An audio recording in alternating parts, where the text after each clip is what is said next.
What a refrain that was sung for our hearts. O God, let all the nations praise you. May all the peoples praise you. What a refrain. How beautiful to hear that sung. Decided that's my refrain for today. This will be going in my heart and my mind. Oh God, let all the nations praise you. May all the peoples praise you. There's a question. What would Jesus do? Do you remember those bracelets? WWJD. I do because I wore one. Sometimes even 2 or 3. I had a whole pile of them. What would Jesus do? My problem, and I think the problem of many, was that we had little to no clue. What would Jesus do? Myself, I could not have known, because I didn't really know what Jesus did do. I didn't know doctrine. I didn't know tradition. I didn't know the Bible. In this gospel we hear, at that time Jesus withdrew to the region of Tyre and Sidon. And behold, a Canaanite woman of that district came and called out. A Canaanite woman. She was crossing from her territory, her place of familiarity and comfort, into the Lord's territory. For her, foreign territory. The territory of God's chosen people. In order to reach the Lord, to meet him, to speak with him. You know who I so admire and who we can so admire are converts. Catholic converts. The ones who crossed, who left what was familiar to grow closer to the Lord. That question, what would Jesus do? The Canaanite woman calls out, I'd assume he'd say something. But rather, Jesus does not say a word.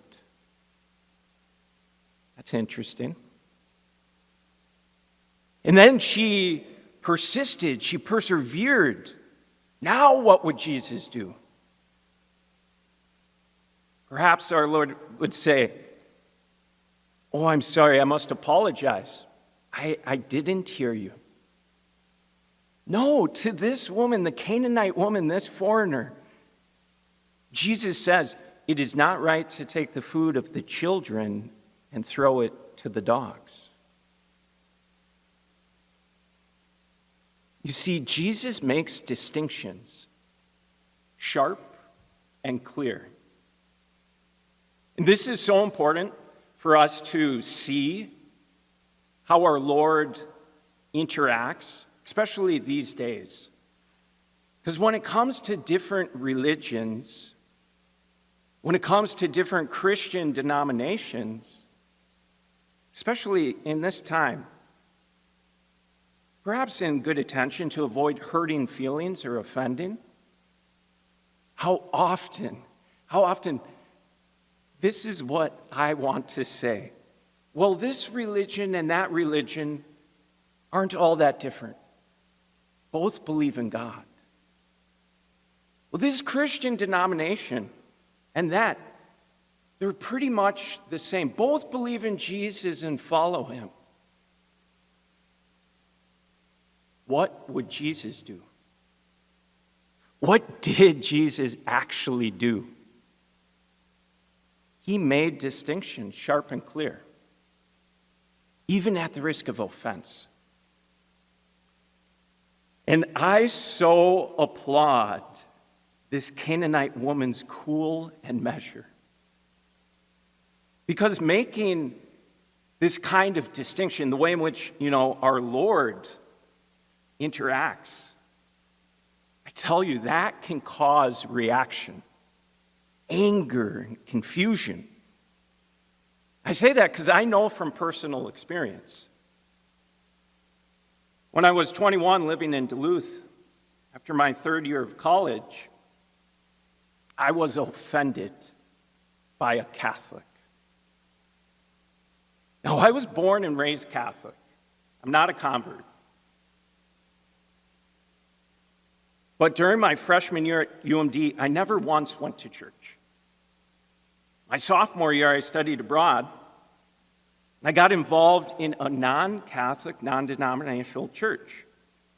And during my third year back in Duluth, I got more involved in this non-denominational church.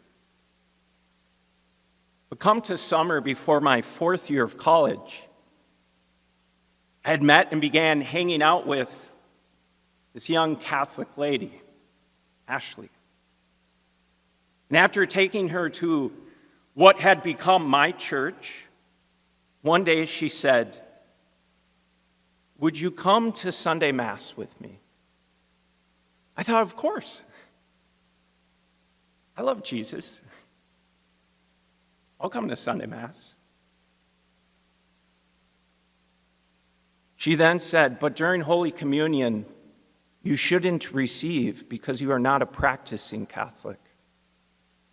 I can tell you, I reacted. I was angry. I was so confused. What did Jesus do? And so what does our church do? We make distinctions sharp and clear. Christian and non-Christian. Catholic and non-Catholic.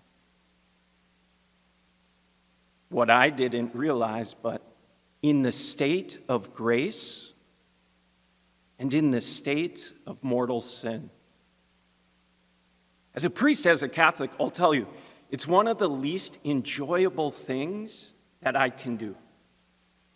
That at each funeral, each wedding, particularly difficult with my own family members, my siblings, when I'm home and having the Mass,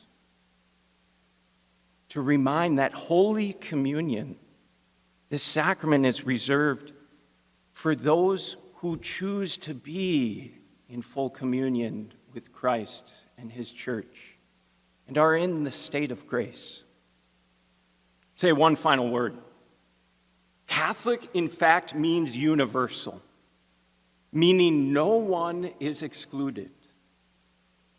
And the real truth is, there is no more inclusive society on earth than the Holy Catholic Church. No one, as long as they are a human being, other than by their own choice or refusal, can be excluded from this family. So long as they persist in the process. This Canaanite woman, that's how I think the Lord is amazed. She's persisting. The Lord, he receives her and answers her request. And so we learn, you look at the Gospels, the gate is in fact narrow, but it is open to all, as long as we are willing to persist. So what a gift to strive to enter through the narrow gate which leads to life.